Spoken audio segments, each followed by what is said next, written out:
Nous restons debout pendant que nous allons accueillir l'homme de Dieu que nous connaissons très bien, mon père spirituel, qui est le coordinateur du ministère international pour le réveil spirituel. C'est un homme que Dieu a élevé dans ce monde, dans ce continent et partout. Il effectue de nombreux voyages, beaucoup de voyages d'ailleurs, pour apporter la bonne nouvelle. Amen. Avec le message ayant des bases solides. Par ce message, beaucoup de questions trouvent leur réponse. Amen. Et beaucoup de ceux qui nous font entrer dans des contradictions doctrinales se taisent et sont confondus, souvent par des messages puissants et révélés qui nous apportent. Il s'agit bien sûr de l'apôtre Martin que nous invitons et nous acclamons pour la gloire de Dieu.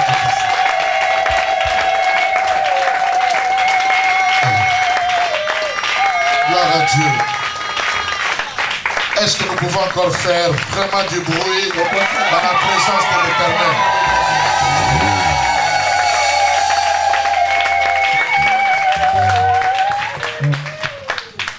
Qui est content d'être là? Est-ce qu'il y a quelqu'un qui est content d'être là? Pose un peu la question à ton voisin, ta voisine. Est-ce que tu es vraiment dans la joie d'être là? Pose-lui la question. Dis-lui, donne-moi la réponse. Donne-moi la réponse. Donne-moi la réponse. Dis-lui, si tu es dans la joie, alors fais quelque chose qui prouve que tu es dans la joie.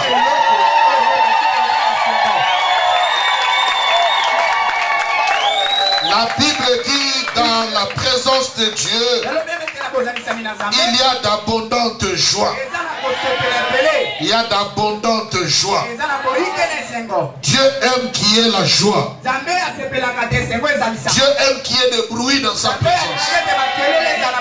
La Bible dit dans l'Apocalypse, il est digne d'être applaudi. Est-ce que tu peux applaudir pour le roi de gloire? Est-ce que tu peux applaudir pour le roi de gloire?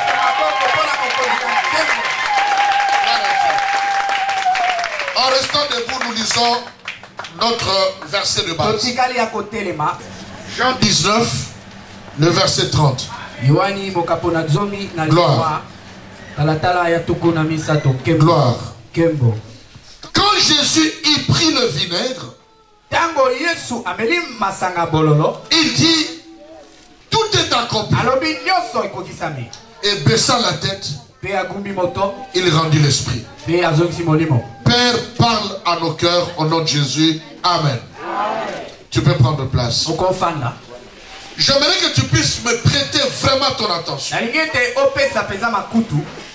Parce que je crois pouvoir te dire des choses que peut-être tu n'as pas encore entendu de cette manière-là. Fais vraiment attention à ce que je vais dire. Il est profond ce que je vais dire, que je vais essayer d'être beaucoup plus posé. Jésus dit, tout est accompli. Au fait, si nous sommes là, c'est parce que tout est accompli. Mais il est important de comprendre qu'est-ce qui s'était accompli. Quand il a poussé ses cris, qu'est-ce qu'il voulait réellement dire? Je vous ai partagé hier qu'en réalité, le diable ne voulait pas que Jésus meure sur la croix. Contrairement à ce que nous croyons, à ce que nous prêchons, à ce que nous confessons, le diable ne voulait pas que Jésus meure sur la croix.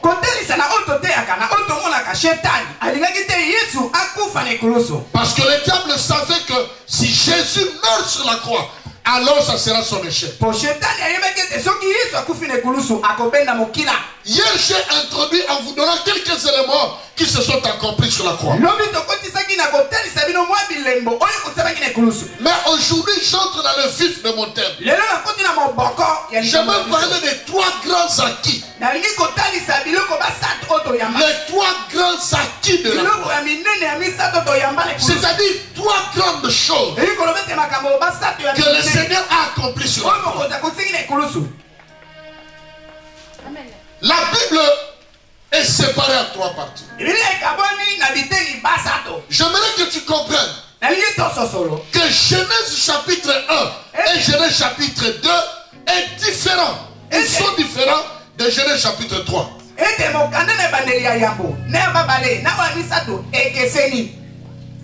Il faut bien comprendre ça.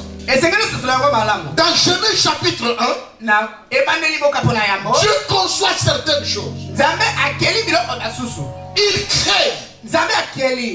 Dans Genèse chapitre 2, il accomplit ce qu'il avait créé dans sa tête. Et donc il se trouve dans l'expression de sa volonté souveraine. Les choses ont été faites telles que Dieu le voulait. Chaque chose était à sa place telle que Dieu le voulait. Les arbres étaient tels que Dieu le voulait. Les animaux étaient tels que Dieu le voulait. Les hommes, l'homme et la femme étaient tels que Dieu le voulait. Genèse 1, Genèse 2. C'est la création parfaite de Dieu. La création parfaite de Dieu. Il n'y a pas de fraude. Il n'y a pas de flétrissure. Il n'y a pas d'erreur. Il n'y a pas de faille. Il n'y a pas d'erreur. Il n'y a pas de faute. Tout est correct exactement tel que Dieu le voulait. Mais Genèse chapitre 3 vient entre guillemets embrouiller un peu cet ordre. Genèse chapitre 3 du verset 1 au verset 15, 19, 20, viens changer les choses. Viens bouleverser l'esprit et la lettre de Genèse chapitre 1 et Genèse chapitre 2. On appelle ça la chute. C'est comme, j'insiste, c'est comme un imprévu. Parce qu'en Dieu, il n'y a pas d'imprévu, il n'y a pas de surprise. Dieu savait ce qui arrivait. Mais quand nous sommes dans la lecture, c'est comme si Genèse 3 vient surprendre.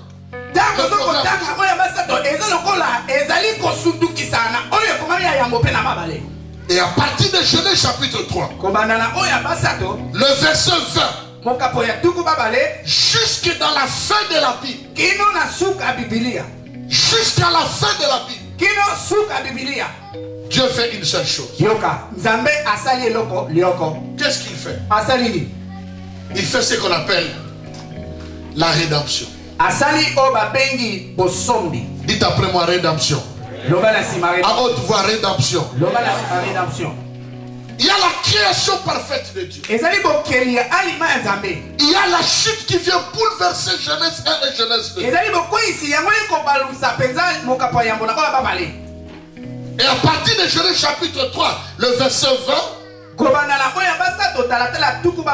jusqu'à la fin, le Seigneur ne fait qu'une chose. C'est la rédemption.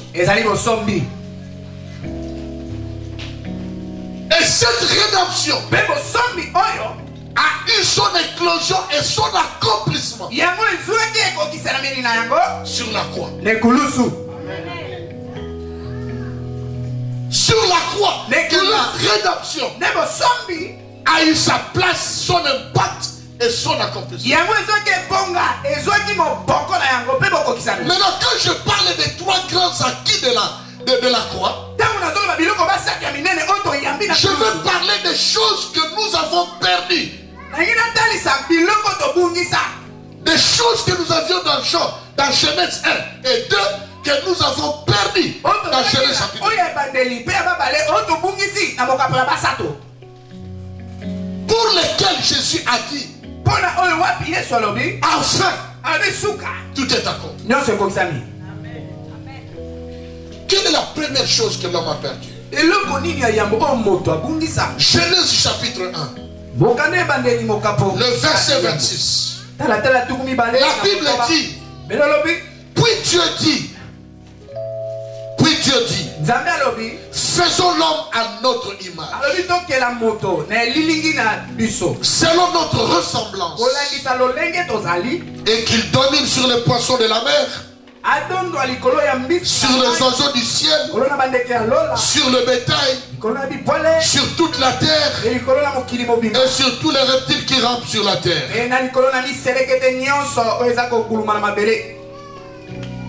La première chose que nous avions perdue, que Jésus a accompli sur la terre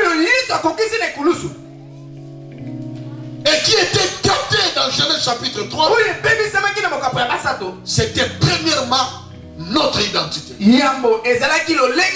Quand maman Joséphine a prié hier, j'ai dit, hey, maman, arrête, toi tu risques de finir dans ma prédication dans ta prière.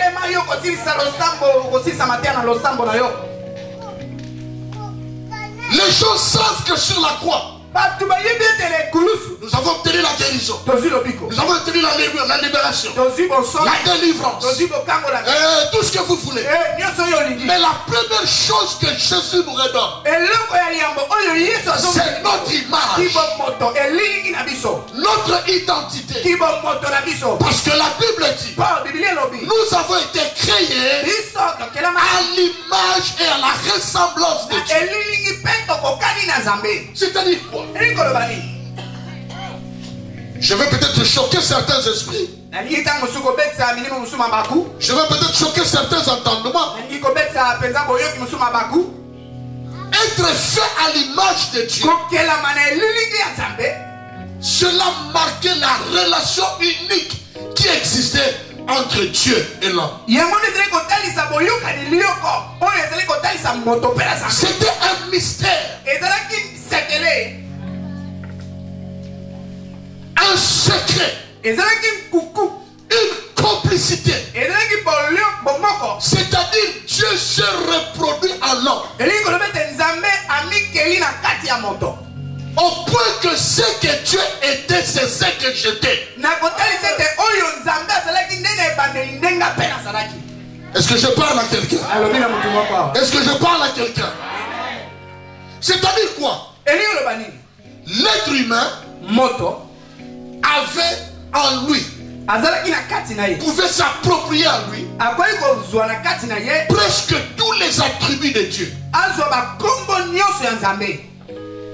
C'est-à-dire quoi? Parce que Dieu est éternel. Moi, Martin, je suis éternel. Parce que Dieu est créateur.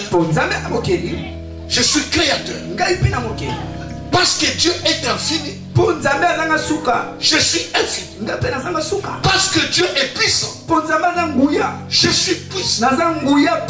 C'est-à-dire, sur le plan moral, sur le plan moral de la Bible, l'homme était comme Dieu. Pourquoi? Parce que l'homme était bon et n'avait pas de péché. Dans Genèse chapitre 1, dans Genèse chapitre 2, l'homme était bon et il était sans péché. Or la Bible dit, il y a une seule personne qui est juste. Un seul est bon. Un seul est parfait. Un seul est saint. C'est l'Éternel des armées. Mais dans Genèse chapitre 1, dans Genèse chapitre 2, Dieu n'était pas le seul à être bon et parfait. Mais toi aussi tu étais parfait. J'aime toujours dire ceci. Pourquoi l'homme L'homme sait qu'il doit aller au ciel. Mais après avoir fait cette bonne louange, on sent vraiment qu'on est dans la présence de Dieu. Mais que quelqu'un sorte ici avec une arme et tu dis, frère, je vais te tuer. Tu peux venir exhorter le frère. Frère, si tu meurs, tu vas au ciel. Le frère va fuir.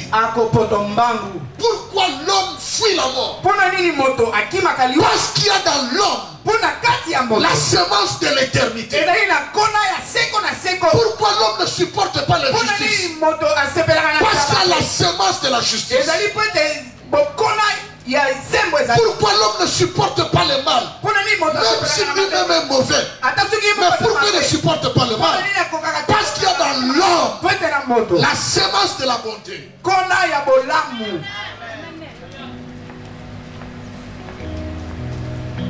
Mais quand Genèse chapitre 3 est venu, l'homme a perdu cette image. Celui qui était appelé à vivre éternellement va connaître la mort. Celui qui était appelé à être bon va devenir mauvais. Celui qui n'avait pas de péché devient pécheur. Nous avons perdu l'image. N'avez-vous pas lu dans la Bible? Il y a un psalmiste qui s'étonne. Il dit, est-ce que ne savez-vous pas?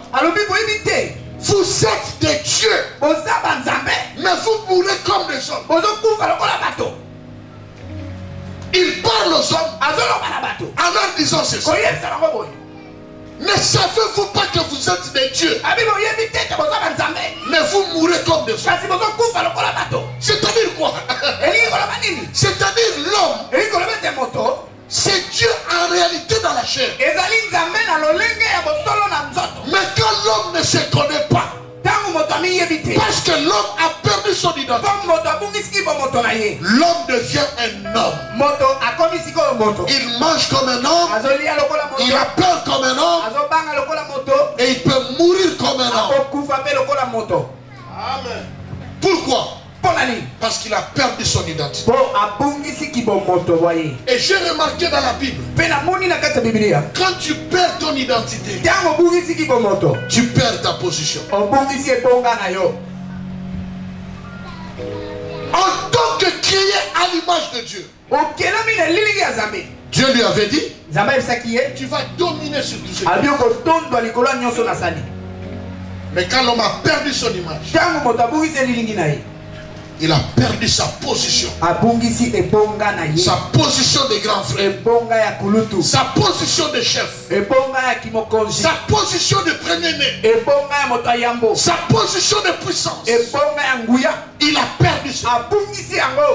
Mais Dieu dans son amour, j'aimerais dire à quelqu'un, quand tu te perds, quand tu te perds dans la foi, quand le péché envahit ta vie, quand les douleurs envahissent ta vie, quand les troubles viennent de partout, quand les gens se moquent de toi, même si ton mari se moque de toi, même si ta femme se moque de toi, même si tes enfants murmurent après toi, même si le pasteur te néglige, mais j'aimerais dire à quelqu'un, il existe encore quelqu'un qui n'est pas tranquille quand rien ne marche dans ta vie.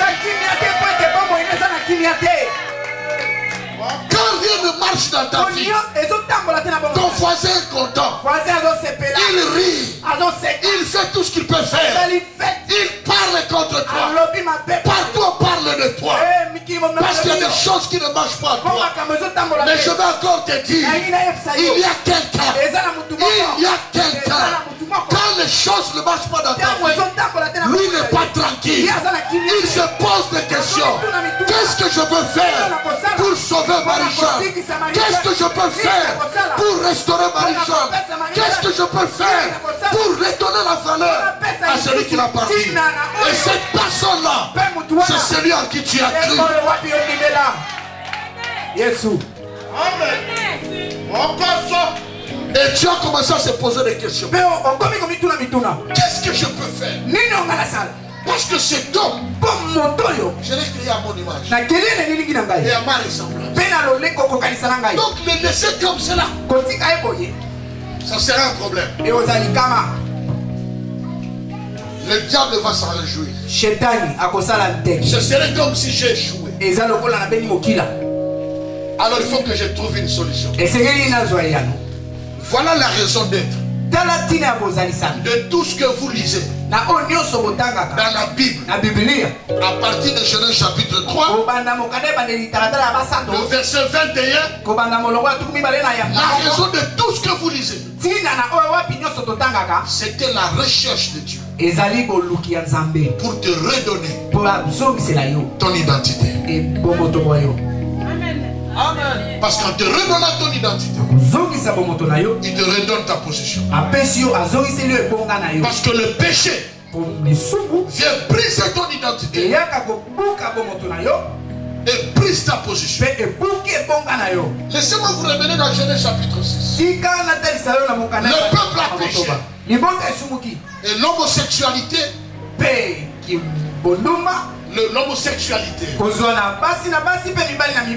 c'est le péché qui déclenche toujours dans la Bible la colère de Dieu.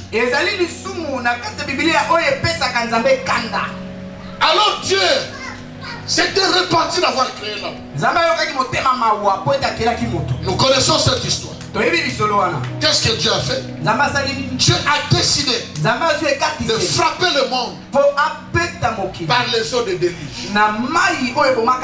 Mais il a dit, avant de tuer tout le monde, je vais donner l'opportunité. Je vais accorder la grâce. Vous voyez que le message de la grâce, on en parle après la croix. Mais ça n'a pas commencé après la croix. Dieu leur a accordé la grâce. D'ailleurs, il est écrit dans la Bible. Et Noé fut trouvé grâce aux yeux de l'Éternel. Il a dit que tout ce qui veut l'entrer, qu'il entre. Faites attention. Dis à quelqu'un, faites attention. Dis à quelqu'un, faites attention. Parce que je vais t'expliquer quelque chose. Peut-être tu l'as déjà lu, mais tu n'avais rien compris. Maintenant, moi, je vais te montrer ça. Qu'est-ce qui se passe? Tous ceux qui devraient être sauvés vont entrer dans l'arche. Mais suivez-moi très bien. Qui est entré dans l'arche avant? Tous les animaux. Suivez-moi. Tous les animaux. Le lion est entré. Le guépard, le capi, le canard, tout. Ils sont tous entrés. Quand ils ont trouvé place dans l'arche, la dernière personne qui est rentrée, c'était l'homme. Est-ce que vous me suivez? Lisez votre Bible. Tous sont entrés dans l'arche. La dernière personne, c'était qui? C'était l'homme. Dans le jardin d'Éden, Dieu avait créé tout. Et la dernière personne qui est venue, c'est l'homme. Mais dans la déclaration, il a pris l'homme. Dès qu'il est venu le dernier dans la création, il a donné la place au-dessus de toute la création. Maintenant, quand le péché est venu, on refoutoukille d'abord les animaux et l'homme à la fin. Il est devenu le dernier. Parce que ce ne sont pas les animaux qui avaient péché. C'est l'homme qui avait péché. Et l'homme a perdu son image. Et donc il a perdu sa position. Il est entré le dernier. Lui qui était déjà devenu le premier. Maintenant après le déluge, il y a quelqu'un qui dans la Bible bien. Lisez bien la Bible. Il y a quelqu'un qui dans la Bible. Lis bien la Bible, il ne faut pas aller vite. Je suis dans Genèse chapitre 8, chapitre 9. Donc qu'est-ce qui va se passer? Dieu va frapper ceux qui ont refusé la grâce. Ils sont tous morts. Les zones de délice se sont apaisées. Maintenant Dieu vient.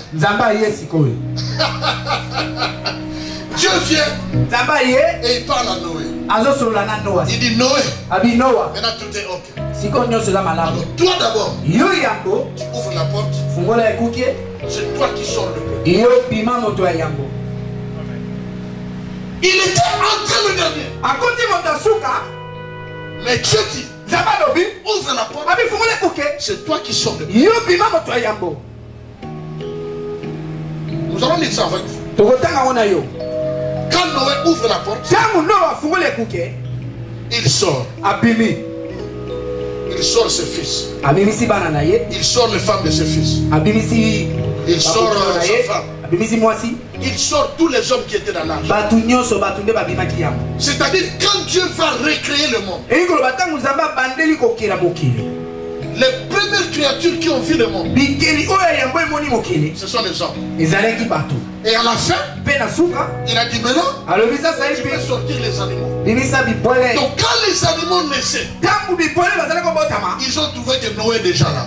Et quand vous lisez la Bible, vous verrez que Dieu va répéter ce qu'il avait dit dans Genèse chapitre 1, verset 26. Dieu répète ça.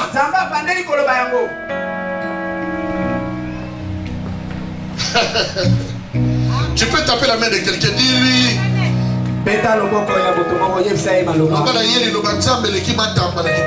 Dis-lui que la parole de Dieu dépasse le fait de ma vie. Ça dépasse le fou. Ça dépasse les données.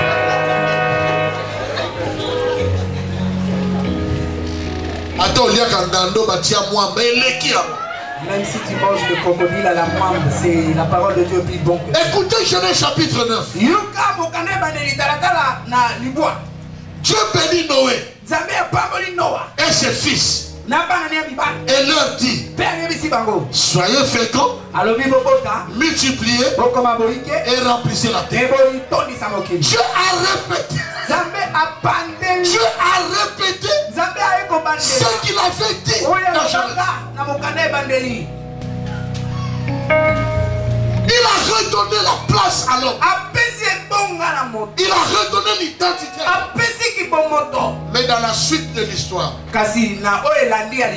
l'homme a encore gâché. L'homme qui devrait dominer sur le serpent, si un serpent passe ici tout de suite là,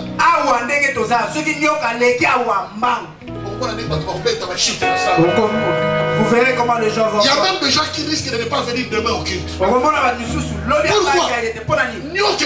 Il y avait un serpent qui sortait à l'église.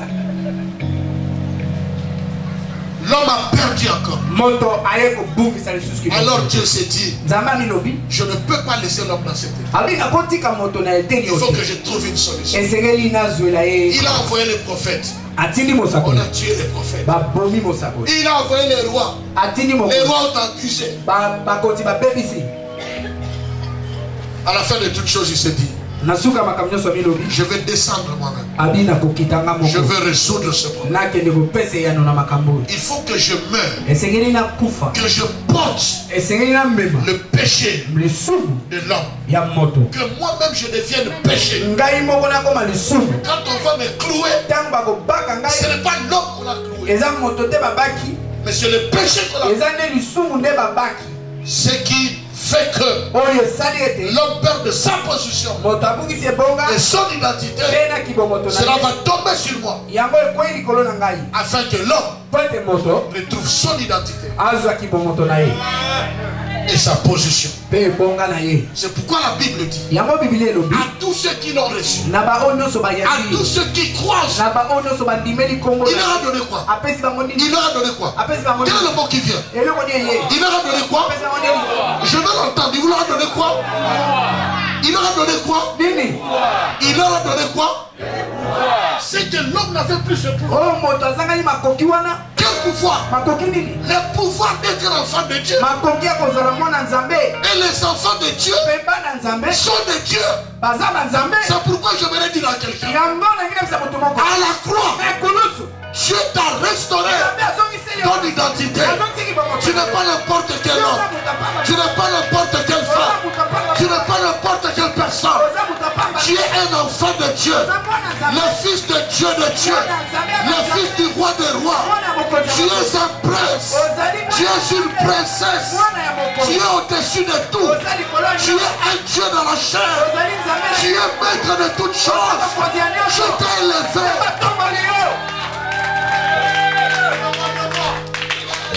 Ce qui nous bloque, c'est quoi? C'est la chair. C'est pourquoi Dieu va dire dans 1 Jean chapitre 1, pardon, 1 Jean chapitre 3, Dieu va dire il y a un jour, ce jour-là, nous ne serons plus dans ce corps. Pour ne plus être dans ce corps, il faut passer la mort ou être enlevé. En ce jour-là, nous allons le voir face à face. Et ce jour-là, nous comprendrons que tel qu'il est, tel nous sommes. Tel qu'il est, tel nous sommes. En réalité, tel que nous sommes là, nous sommes des petits Christ. Nous sommes des petits dieux. Tu peux ordonner quelque chose arrive. Tu peux parler à la pluie s'arrête. Tu peux ordonner à la pluie de descendre. Je connais un missionnaire du nom de Hudson Taylor, je crois. Il est venu en Chine. Avant que nous soyons en Chine, c'est vers le 19e, 18e siècle. Il était un missionnaire en Chine. Pendant qu'il était en train de prier sur la montagne, il était en train de prier. Il était seul. Du coup, il a entendu qu'il y avait une autre présence. Quand il se retourne, il voit deux bêtes féroces. Deux bêtes féroces. Je ne sais plus, je l'ai lu le livre, ça fait longtemps. Je ne sais plus si c'était les lions ou les léopards ou l'ours, je ne sais plus. Mais deux bêtes féroces qui s'approchaient. Quand il s'est retourné, ces deux bêtes féroces s'approchaient pour le dévorer. Il s'est souvenu qu'il n'est pas n'importe qui. Il s'est souvenu que celui qui est en lui est plus fort que celui qui est dans le monde. Il s'est souvenu qu'il est le fils du roi de roi. Il s'est souvenu qu'il a le pouvoir. Regardez les deux bêtes féroces. Il a dit les deux heures vous partez. Les deux bêtes féroces se sont assis.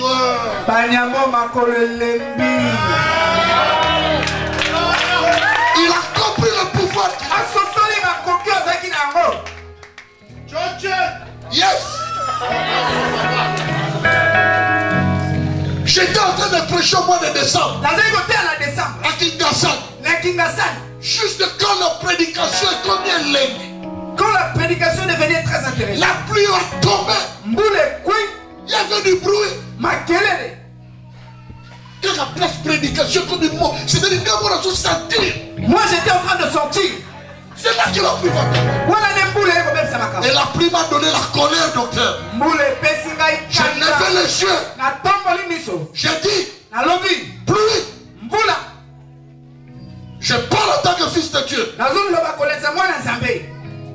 Si tu ne peux pas t'arrêter, fais moins de bruit. Parce que le peuple doit écouter la parole de Dieu. Et j'ai continué la prédication. J'ai prêché. J'aimerais dire à quelqu'un, tu t'ignores. Tu t'ignores. Il y a des choses que tu ne peux pas faire. Il y a des choses auxquelles tu ne crois pas. À cause de cette chair. Mais quand nous allons porter le corps de gloire, quand nous allons porter le corps de ressuscité, alors nous allons nous rendre compte que tel que Jésus est, je ne sais pas comment il est, mais ce jour-là, tel qu'il est, tel que je suis. Si tu crois à cela, dis ta mère. Si tu crois à cela, dis ta mère. La première chose que Jésus a accompli, il t'a restauré ton identité. Est-ce que tu peux dire à trois personnes, tu n'es pas n'importe qui? Dis à trois personnes, tu n'es pas n'importe qui. Tu n'es pas n'importe qui. Tu n'es pas n'importe qui. Tu n'es pas n'importe quelle femme. Tu n'es pas n'importe quel enfant. Tu n'es pas n'importe quelle jeune fille. Tu n'es pas n'importe quel jeune garçon. Oh Seigneur, quelle belle parole. Sa révolution. Moi je suis fier de moi. Et je vais vous dire, moi je n'ai peur de personne. Je respecte même le plus petit. Mais la peur, je n'ai peur de personne.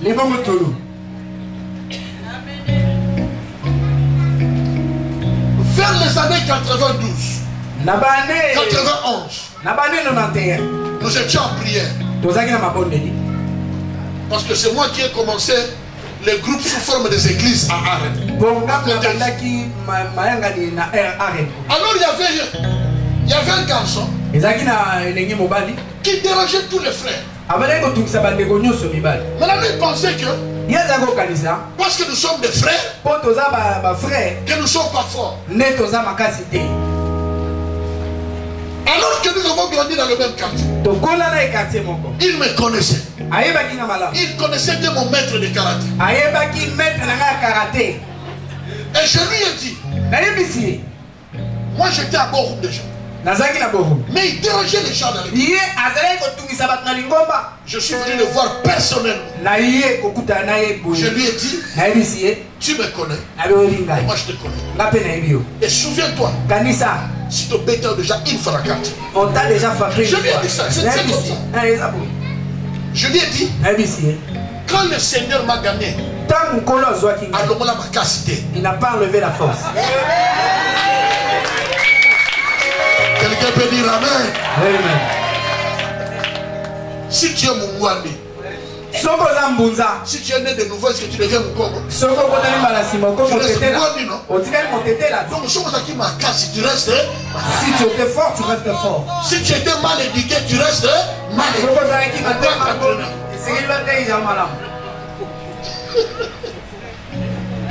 Je lui ai dit, mais ce n'est pas la force de la chair. Si tu oses mettre tes pieds à l'église, tu verras ce qui va t'arriver. Il est têtu là. On était en prière le mercredi et le vendredi. Tout le monde priait. Certains priaient, mais avaient les yeux. Et moi, je n'étais pas venu prier. Moi, j'étais venu assumer la sécurité. Bien aimé. Pendant la prière, je vois le monsieur venir. J'ai commencé à douter en moi-même.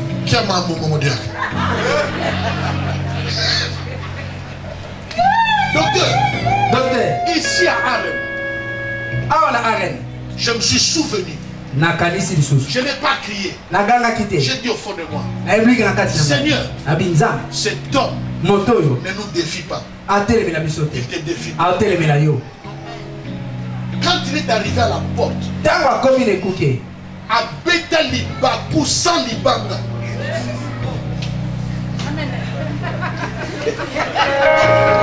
qui sait jouer au foot? Vous voyez, lui-même avec la balle. Il recule pour tuer. Mais là, il a retiré avec une salle. Mais quand il va tirer, il tire dans le vide.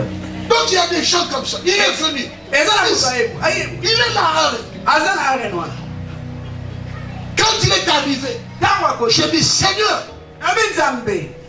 nous n'allons pas régler ce problème par la chair. Mais montre qu'il est en train de te défier. Arrivé à la porte. Il est tombé à terre. Et je suis venu lui dire, lève ton yoga à la terre. Et puis il est sorti. Dieu est Dieu. C'est nous qui limitons Dieu. Dieu a un pouvoir que tu ignores.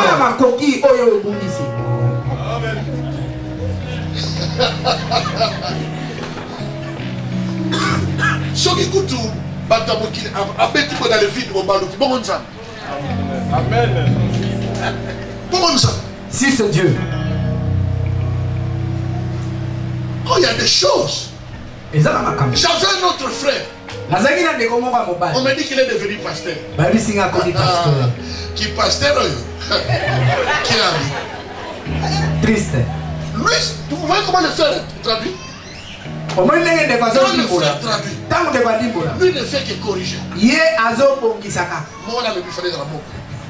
Quand le frère traduit, lui dit autre chose. Quand le frère traduit, dit dans tout nos cultes, c'est comme ça. Il est maintenant un seul. Et un jour, j'étais fâché dans mon esprit. Le frère est en train de traduire. Lui corriger derrière. Et du coup, j'ai senti la colère. J'ai dit arrête. Va t'asseoir. Frère, viens faire l'interprète. Je ne sais pas si le frère Tim était déjà là. J'ai dit viens faire l'interprète. J'ai pris le micro. J'ai dit la première phrase. Bien aimé. Abotama sali kokuma. Il est né sans bégayer. Il a commencé à bégayer. Bégayer en toussant. Et moi je suis resté là. J'ai répété ma phrase. Et Dieu dit.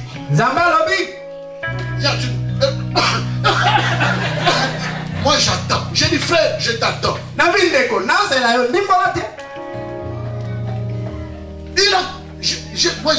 L'église commençait. Moi je dis on n'avance pas. Jusqu'à ce qu'il va traduire ce que j'ai dit. Je vous parle devant la chair. Il n'a pas traduit.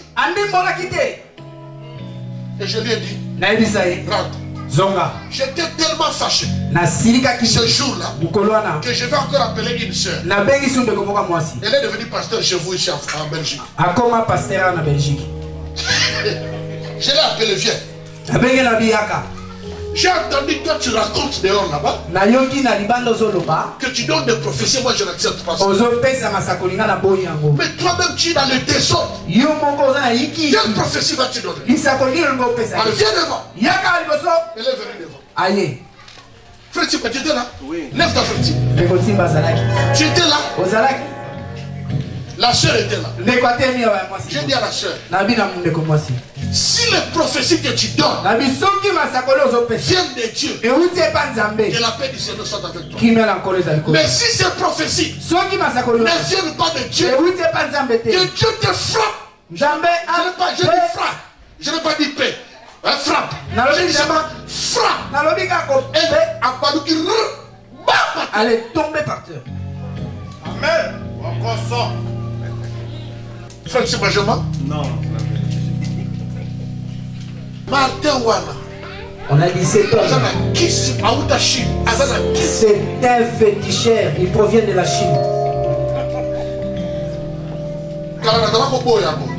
Avant je refusais. Maintenant j'accepte. J'ai vraiment. J'ai pris conscience de l'autorité que Dieu nous a donnée. C'est normal. Si tu te provoques, mais si tu te moques de Dieu, tu vas le recevoir. Même après 10 ans, tu le recevras. Parce que tu n'es pas n'importe qui.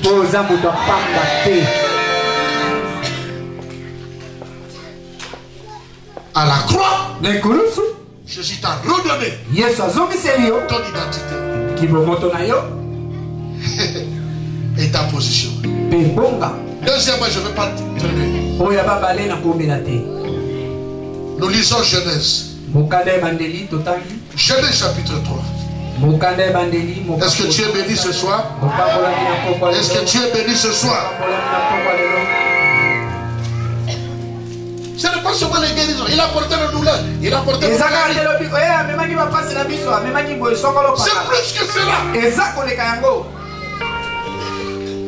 Vous savez que celui qui n'a pas d'identité, il n'a plus de repère.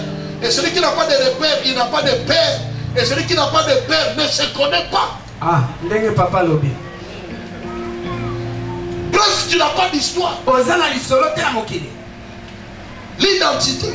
Mais la deuxième chose, Genèse chapitre 3, verset 23. La Bible dit quoi? Genèse 3, verset 23. Et l'Éternel, Dieu, le chassa du jardin d'Éden pour qu'il cultive la terre d'où il avait été pris. Et l'Éternel Dieu le chassa du jardin d'Éden.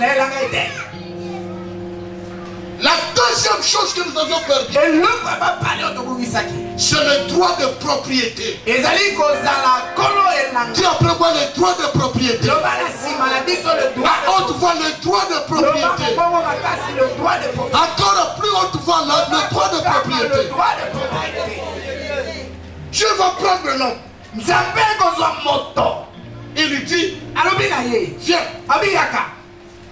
Est-ce que vous savez que l'homme n'était pas créé dans le jardin d'Éden? L'homme était créé dans Éden, mais pas dans le jardin d'Éden. Parce que tout ça c'est Éden. Tout ça c'est Éden. Et ça tout ça c'est Éden. Supposez, nous supposons que toute cette salle c'est Éden. Maintenant Dieu va créer l'homme. Il le pose. Après il va créer Éden. Dans Éden, il crée le jardin. Il a créé le jardin. Il a créé le jardin.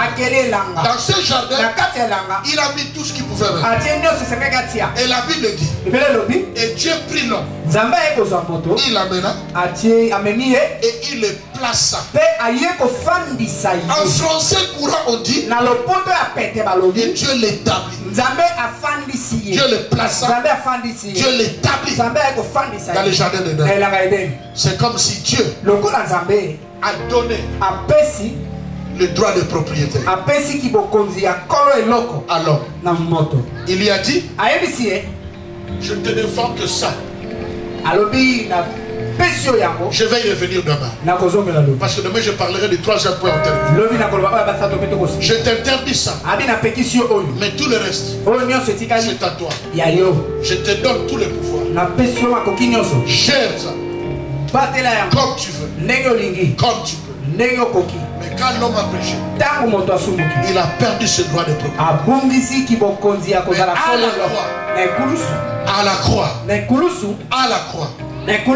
Quand Jésus a dit, tout est accompli,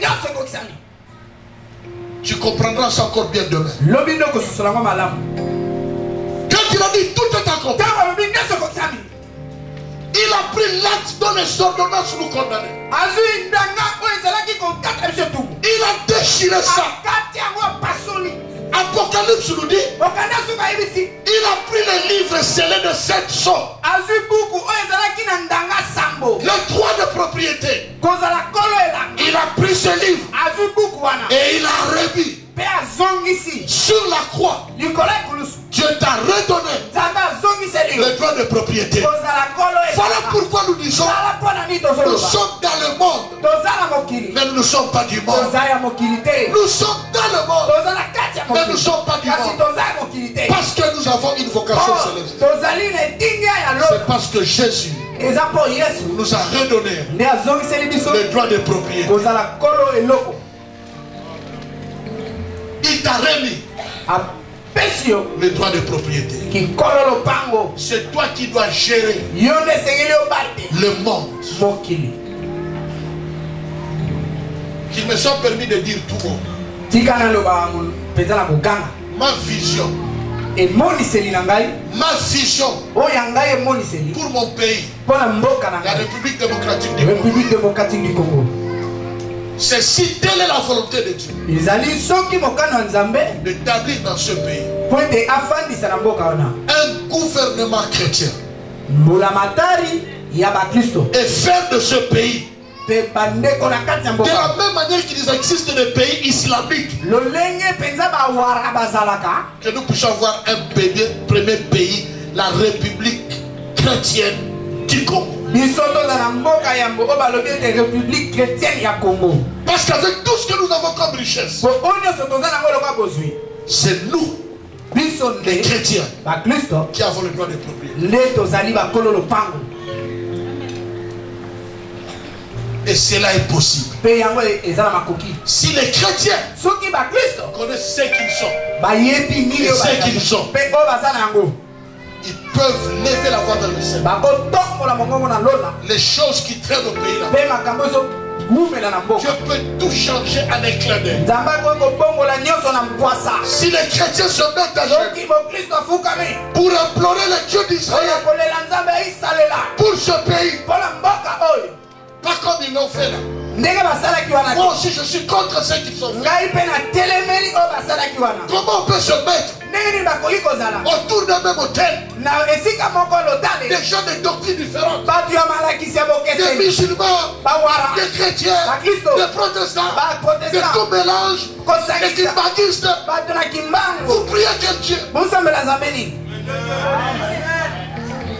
Quel Dieu? Mais si les chrétiens se mettent réellement de même cœur, les choses vont changer dans ce pays. Les gens peuvent fuir le pays d'eux-mêmes. Dieu est capable de créer des embuscades. Dieu est capable d'envoyer des sauterelles pour faire fuir les ennemis. Juste à titre d'exemple. Mais le titre de propriété que Dieu t'a donné, il avait fermé une porte. Il avait mis des chérubins pour que tu n'entres pas là-bas, pour t'empêcher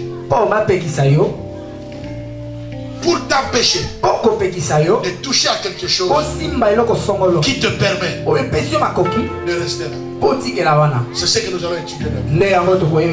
Mais pour ce soir, les deux grands acquis, Dieu t'a restauré ton identité et ta position, et Dieu t'a restauré le droit de propriété. Tu as droit de vivre au ciel.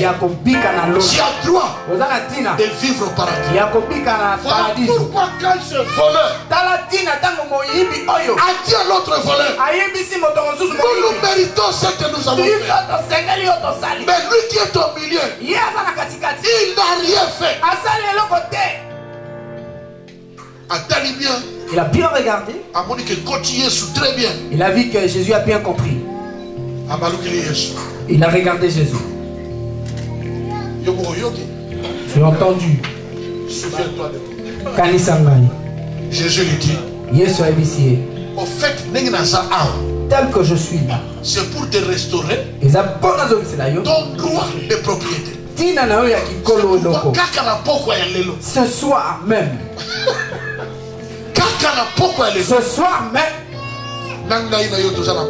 toi et moi nous serons au paradis. Quelqu'un peut dire amen. Amen.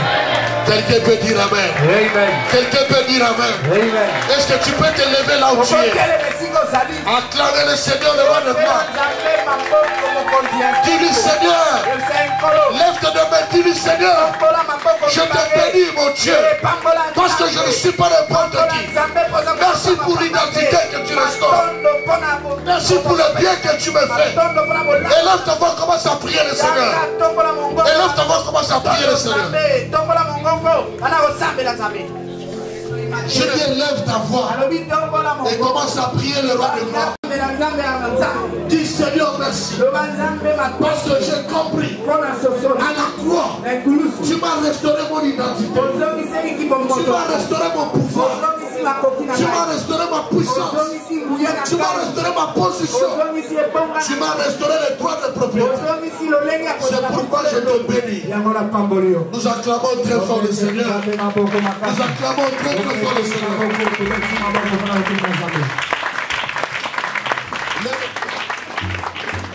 Bonne soirée, que Dieu nous bénisse.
Salvation, deliverance, healing.